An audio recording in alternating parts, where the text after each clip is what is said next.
So hello, welcome to our channel learn in Bengali. আজ আমরা class 7-এর আলো অর্থাৎ 7 নম্বর অধ্যায়ে যে চ্যাপ্টারটি আছে আলো, সেটা স্টার্ট করছি।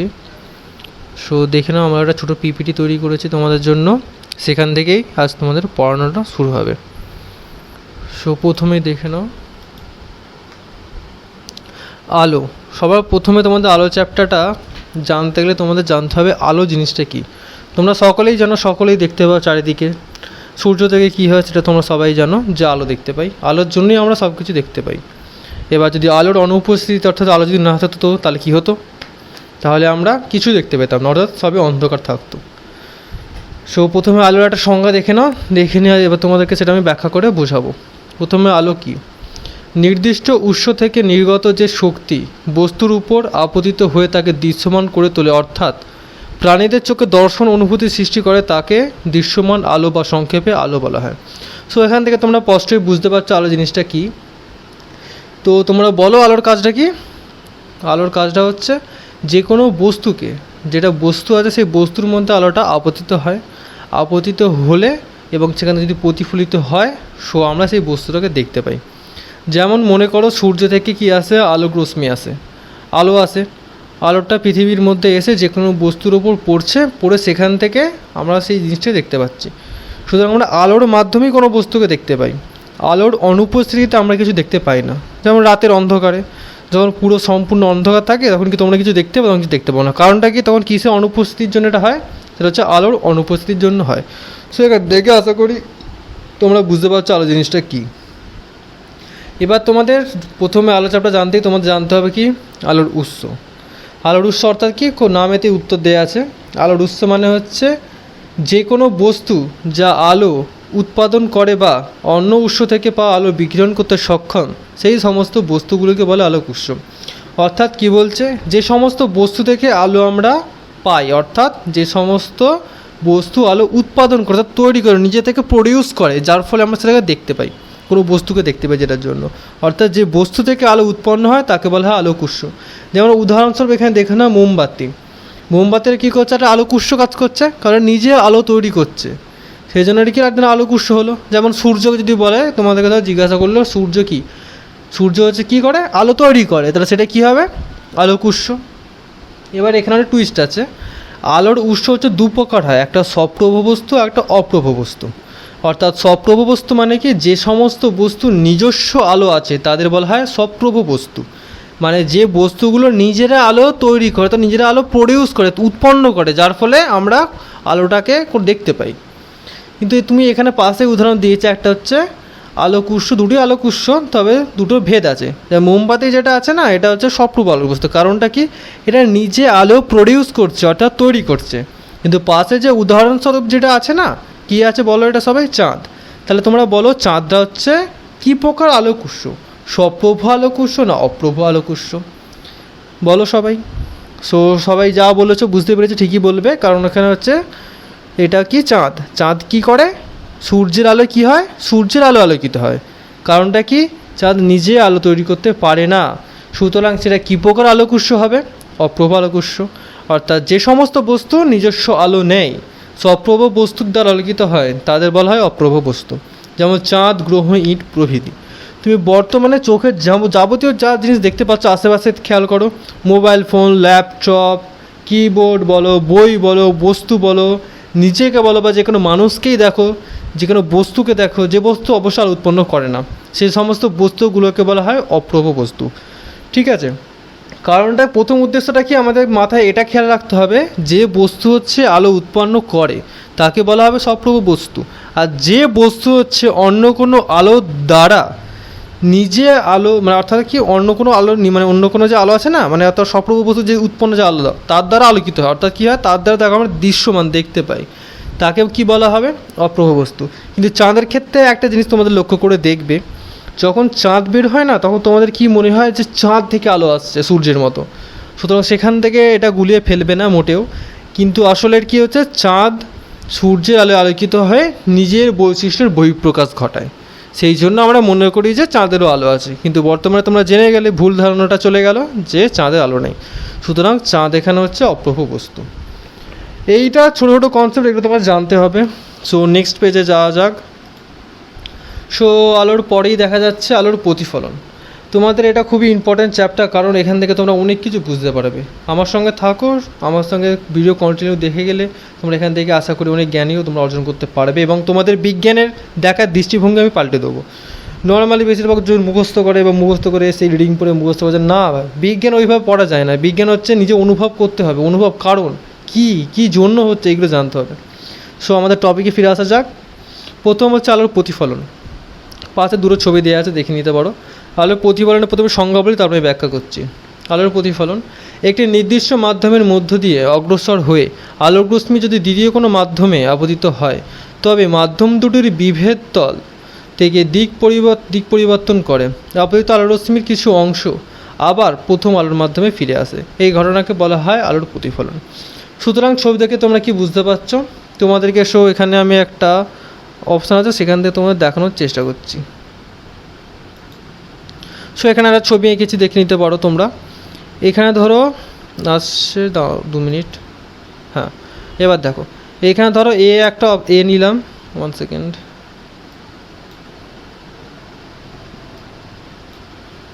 এখানে ধরো তোমরা নিচ্ছি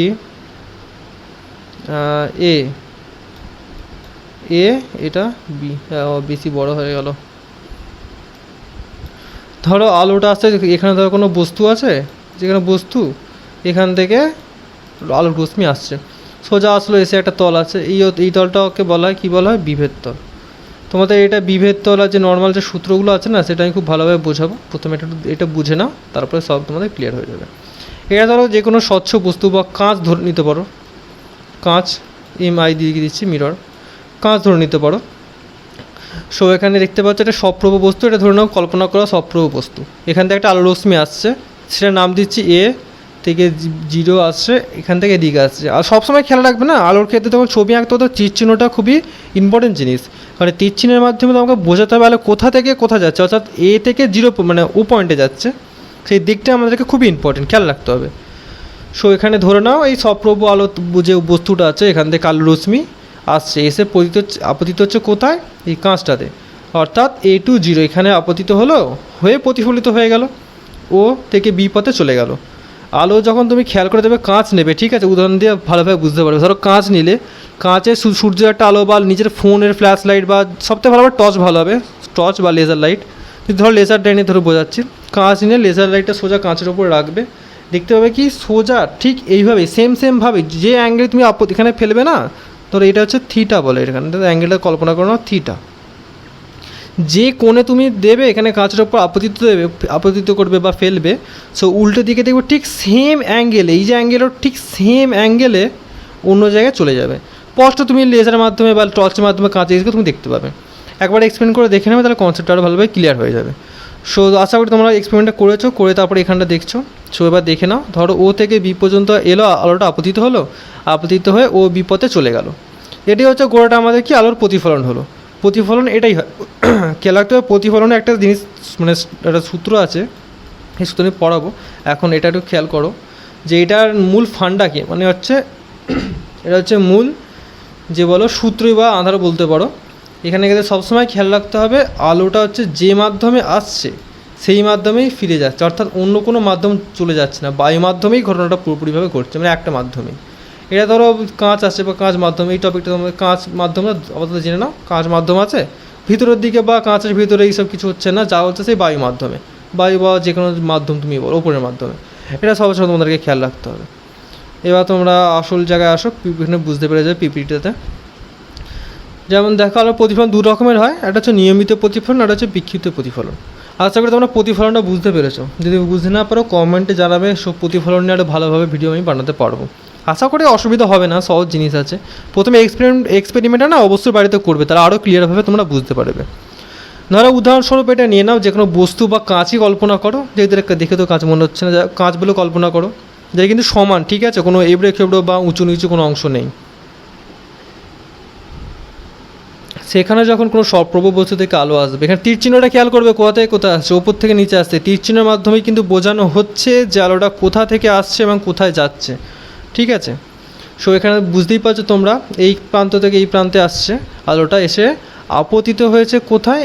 এই বিভেদ তলে, এই বিভেদ তল থেকে আপতিত হলো, আপতিত হয়ে প্রতিফলিত হয়ে এইদিকে চলে গেল। সো এখানে দেখতে প্রত্যেকটা ঠিক যে কোণে আসছে সেই কোণেই বেরিয়ে যাচ্ছে।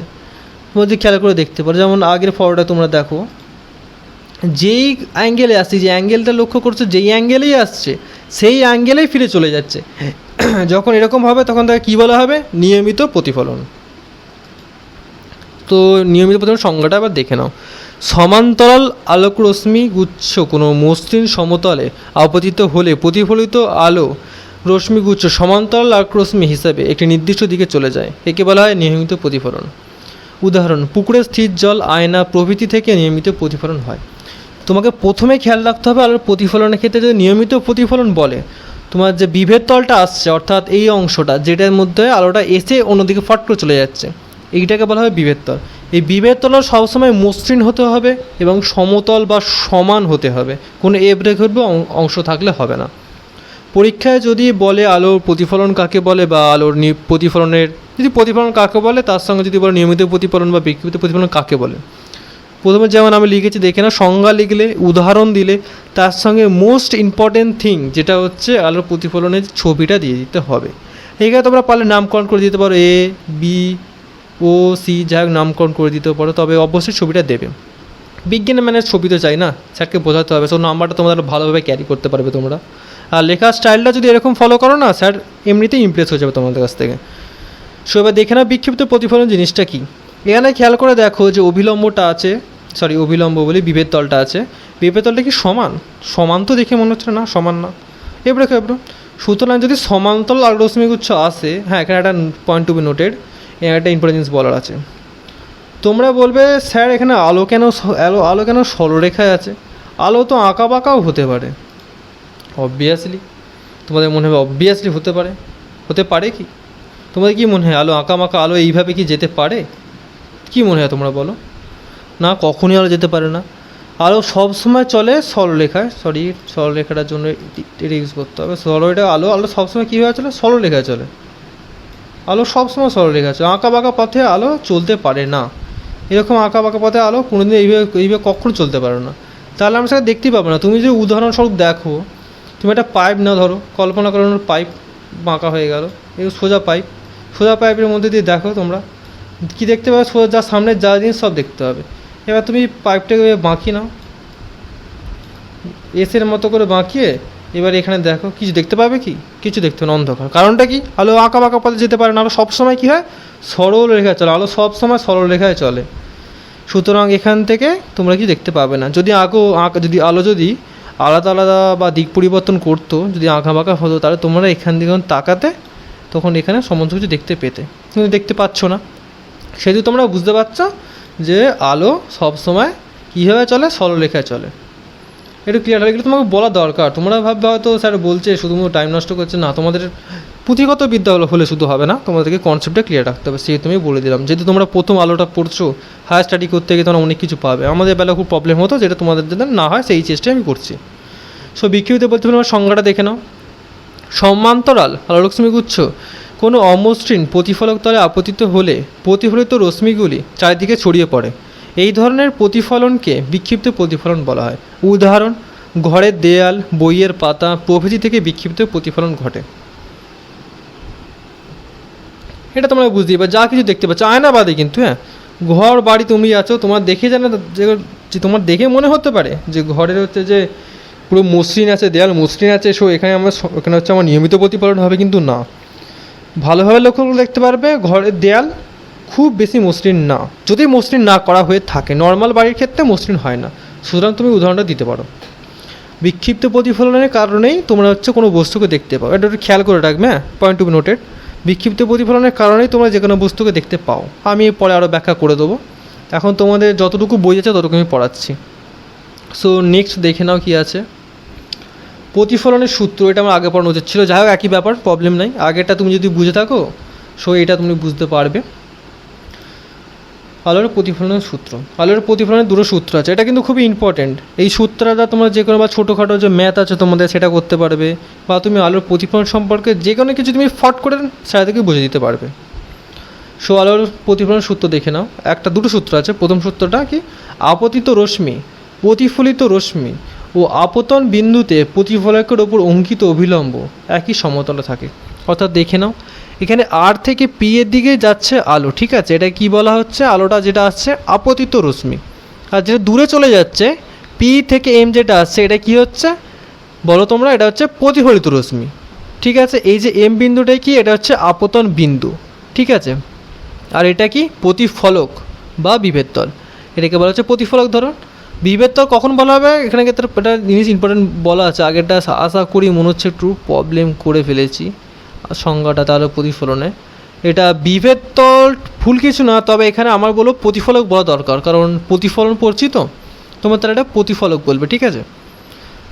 সো দেখতে পাই এটা হচ্ছে প্রতিফলক। তাহলে সূত্রটা কি বলেছে, আপতিত রশ্মি, প্রতিফলিত রশ্মি ও আপতন বিন্দুতে প্রতিফলকের ওপর অঙ্কিত অভিলম্ব একই সমতলে থাকে। ধরুন আপতিত রশ্মি, আমার সঙ্গে সঙ্গে এদিকে দেখো, বলো নিজে বলো এবং দেখো, তাহলে মুখস্থ হয়ে যাবে। আপতিত রশ্মি, প্রতিফলিত রশ্মি ও আপতন বিন্দুতে প্রতিফলকের ওপর অঙ্কিত অভিলম্ব একই সমতলে থাকে। অভিলম্ব কোনটা, পি এম, এটা হচ্ছে অভিলম্ব। এটা সবসময় তোমাদের আঁকতে হবে যখন আলো প্রতিফলন করবে, সোজা হবে। এটা কি হবে, এটা হচ্ছে সোজা হবে, যে দুটো আলো রশ্মি আছে না, ঠিক মাঝ বরাবর দিয়ে কাট করবে, এটার সঙ্গে এর অ্যাঙ্গেলটা করা হবে। এবার এখানে আইটা কি আর আরটা কি, আইটা হচ্ছে যে আপতন কোণ, কারণ এটা আপতিত রশ্মি, এইটা আর এটা অভিলম্ব। আপতিত রশ্মি অভিলম্বের সঙ্গে যে কোণ করে তাকে বলা হয় আপতিত কোণ বা আপতন কোণ। আইটা হচ্ছে আপতন কোণ। আর এখানে আরটা কি, তাহলে হচ্ছে আরটা হচ্ছে প্রতিফলন কোণ। যখন হচ্ছে আলোক রশ্মি, যে প্রতিফলিত যে আলোক রশ্মি আছে সেটা যে হচ্ছে অভিলম্বের সঙ্গে যে কোণ করে তাকে বলা হবে কি, প্রতিফলন কোণ। এবার দ্বিতীয় সূত্র দেখে নাও, আপতন কোণ ও প্রতিফলন কোণের মান সর্বদা সমান। দ্বিতীয় সূত্রটি গ্রিক জ্যোতির্বিজ্ঞানী টলেমির দ্বারা আবিষ্কৃত হওয়ায় একে টলেমির সূত্র বলে। সো তোমাদের এই সূত্র এটা জানা দরকার অবশ্যই। সো তোমাদের মেন ফান্ডটা হচ্ছে এখানটা, আপতন কোণ আর প্রতিফলন কোণের মান সর্বদা সমান। এখান থেকে ছোটো ছোটো অঙ্ক তোমাদের দিতে পারে। ধরো এই ছবিটা যেটা আছে না, আই আর আর সমান, এটা তোমাকে আগেও বলেছি, যেন প্রতিফলনের ক্ষেত্রে বিক্ষিপ্ত হোক কি তোমার নিয়মিত হোক, ওখানে ক্ষেত্রে সবসময় প্রতিফলনের ক্ষেত্রে আপতন কোণ আর প্রতিফলন কোণ সমান হবে। কারণ যে কোণে এখানে আপতিত হবে সেই কোণেই যাবে না, কোণ তো আলাদা আলাদা হতে পারে না। ক্ষেত্রে সূত্র তোমরা মুখস্থ করতে হবে, এখানে আই ইজ ইকুয়াল টু আর, অর্থাৎ আপতন কোণ আর প্রতিফলন কোণ দুটো সবসময় সমান থাকবে। এখান থেকে ছোটোখাটো অঙ্ক আছে, সেও করাবো আমরা। সো আপাতত এগুলো তোমরা মুখস্থ করো, পারলে এখান থেকে স্ক্রিনশট করে তুমি নোটগুলো লিখে নিতে পারো। সমাধান নেক্সট পর্যায়ে যাওয়া যাক। প্রতিফলক, আপতন বিন্দু, আপতিত রশ্মি, প্রতিফলিত রশ্মি, অভিলম্ব। এখানে তোমাদের আলো ভালোভাবে জিনিসটা ক্লিয়ার করা আছে এবং সংজ্ঞাও দেওয়া আছে, দেখে নাও। আপতন বিন্দু দেখতে পাচ্ছ, এই পয়েন্টটা সবই সাদা সাদা হয়ে গেছে, যাই হোক বুঝতে পারছো আশা করি। আপতন বিন্দু এটা, আপতিত রশ্মি আমি এখানে দেখিয়েছি, এটা অভিলম্ব, এটা হচ্ছে প্রতিফলিত রশ্মি, এটা হচ্ছে প্রতিফলক। প্রথমে সংজ্ঞা দেখে না, প্রতিফলক আলোক রশ্মি সমসত্ব স্বচ্ছ মাধ্যমের মধ্যে দিয়ে যেতে যেতে দ্বিতীয় কোনো মাধ্যমে আপতিত হলে দুই মাধ্যমের যে তল থেকে আলোর কিছু অংশ পুনরায় প্রথম মাধ্যমে ফিরে আসে, সেই তলকে প্রতিফলক তল বলে। এই চিত্রে এবি অতল এখানটা দেখতে পাচ্ছ। তো কী বলে সংজ্ঞাটা বুঝে নাও। আলোক রশ্মি সমসত্ব স্বচ্ছ মাধ্যম, মানে ধরো নাও বায়ুর মধ্যে আছে, নর্মাল তুমি যে বায়ুতে ঘোরামেলা করছো, ঘোরাফেরা করছো, এই বায়ুর মধ্যে দিয়ে আলো আসছে। আলোটা হচ্ছে যখন হচ্ছে প্রতিফলক তলের উপর আপতিত হয়ে সেই প্রতিফলক যে তলটা আছে বা যে কোনো ধরো মাধ্যমটা আছে যাকে বলে, প্রতিফলকের সংজ্ঞা বলছে প্রতিফলক না বলাই বেটার হবে। অর্থাৎ যে তলটা আছে এই তলে এসে যে প্রতিফলিত রশ্মিটা কী হয়, পুনরায় আগের মাধ্যমে ফিরে আসে, এটা সবসময় খেয়াল রাখতে হবে। প্রতিফলন একটা মাধ্যমের ভিত্তিতে কার্যকর হয়, দুটো বা একের বেশি না, ঠিক আছে। প্রথম সবথেকে ইম্পর্টেন্ট জিনিস এটা মনে রাখতে হবে যে আপতিত রশ্মি হচ্ছে কোনো সমসত্ব স্বচ্ছ মাধ্যমের মধ্যে দিয়ে যেতে যেতে দ্বিতীয় কোনো মাধ্যমে, অর্থাৎ ধরো এখানে এই যে প্রতিফলক হিসেবে যে তলটা রেখেছে, এটা কি বলা হচ্ছে, অন্য কোনো মাধ্যম বা দ্বিতীয় মাধ্যম। এই মাধ্যমের বিভেদ তল, এই যে মাধ্যম আছে বিভেদ তল উপরে একদম অংশটা, এই অংশটা এটা হচ্ছে বিভেদ তল, ঠিক আছে। এই বিভেদ তলে এসে আপতিত হয় সঙ্গে সঙ্গে আলোক রশ্মি রেখে পুনরায় প্রথম মাধ্যমে চলে যায়। মাত্র যদি কাঁচ কল্পনা করো, কাঁচের মধ্যে এসে ঠিকরে সোজা প্রথম মাধ্যমে বায়ুর মাধ্যমে চলে যাচ্ছে। সো এটা কি হচ্ছে, প্রতিফলিত রশ্মি। আর যে তলটার ওপর হচ্ছে এই তলটাকে কী বলা হচ্ছে, প্রতিফলক তল। এটা খুবই ইম্পর্টেন্ট, বুঝে রাখতে হবে। সো বুঝতে পারলে ক্লিয়ার, আশা করি ক্লিয়ার হয়ে গেছে। আর নিচের একটি ছবিটা দেখবে আর সংখ্যাটা পারলে মুখস্থ করে নেবে, তোমাদের পরীক্ষা পড়তে পারে। সো এবার দেখে নাও আপতন বিন্দু। প্রতিফলনের সময় প্রতিফলকের উপর যে বিন্দুতে আলোকরশ্মি আপতিত হয় এবং সেখান থেকে প্রতিফলিত হয়ে পুনরায় প্রথম মাধ্যমে ফিরে আসে সেই বিন্দুটিকে আপতন বিন্দু বলে। এখানে ও হলো আপতন বিন্দু, অর্থাৎ এখানে ওটা লেয়া নেই, তো তোমরা দেখে না বুঝতে পেরে যাবে আপতন বিন্দু এখানে এই যে অংশটা দেওয়া আছে, এদিকের অংশটা না কিন্তু এই দিকের অংশটা, কারণ কি আলোটা আপতিত হচ্ছে যে বিন্দুটার ওপর আলোতে এসে পড়ছে সেই বিন্দুটাকে বলা হচ্ছে আপতন বিন্দু। দেখতে পাচ্ছ যখন তোমাদের প্রতিফলক, আপতন বিন্দু, আপতিত রশ্মি বা এগুলো যে সংজ্ঞাগুলো দেওয়া থাকবে বা তোমার কোশ্চেনের যদি দেওয়া থাকে এই সংজ্ঞাগুলো বলো বা সংজ্ঞা দাও, তখন অবশ্যই ছবিটা এঁকে দিয়ে এই জায়গাগুলো পয়েন্ট করে দেবে, তো তোমাদের নাম্বারটা অনেকটাই ক্যারি হয়ে যাবে। এখানে কিছু মিস্টেক করলে ছবি দেখে স্যারের নাম্বারটা দিয়ে দেবে, বুঝতে পারলে আপতন বিন্দু।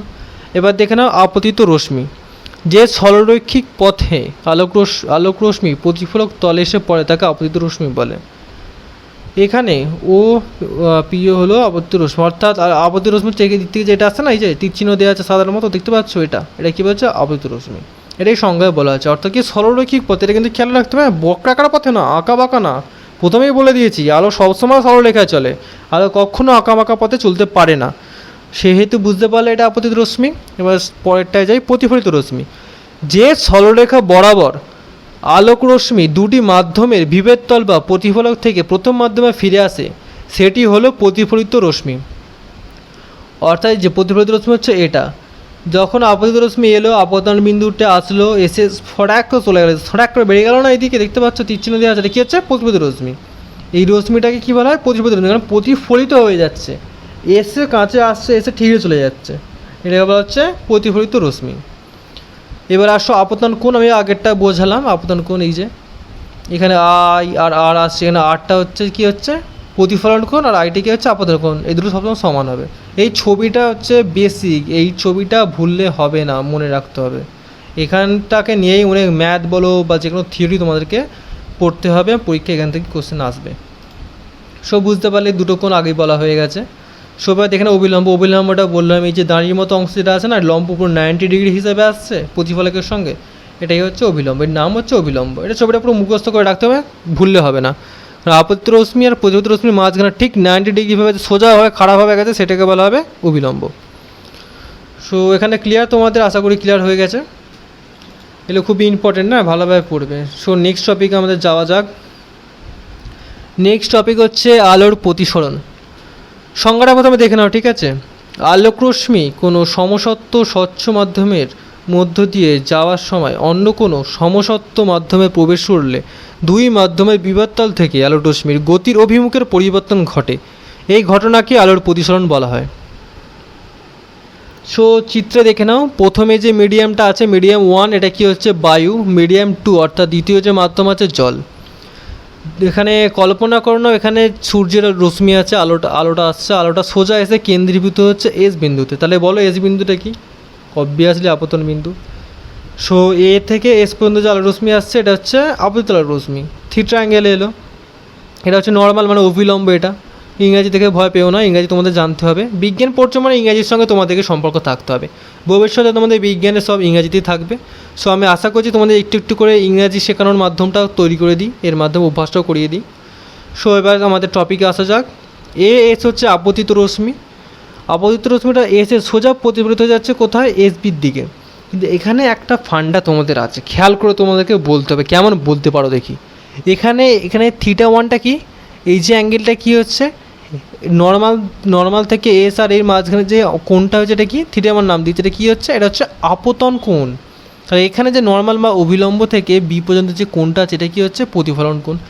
তোমাকে যদি এখানে কোশ্চেন করা হয় আলোর প্রতিসরণের ক্ষেত্রে আপতন কোণ আর প্রতিফলন কোণের সম্পর্ক কী, তোমরা অনেকে ফট করে কি বলে দেবে যে আপতন কোণ ইজ ইকুয়াল টু প্রতিফলন কোণ।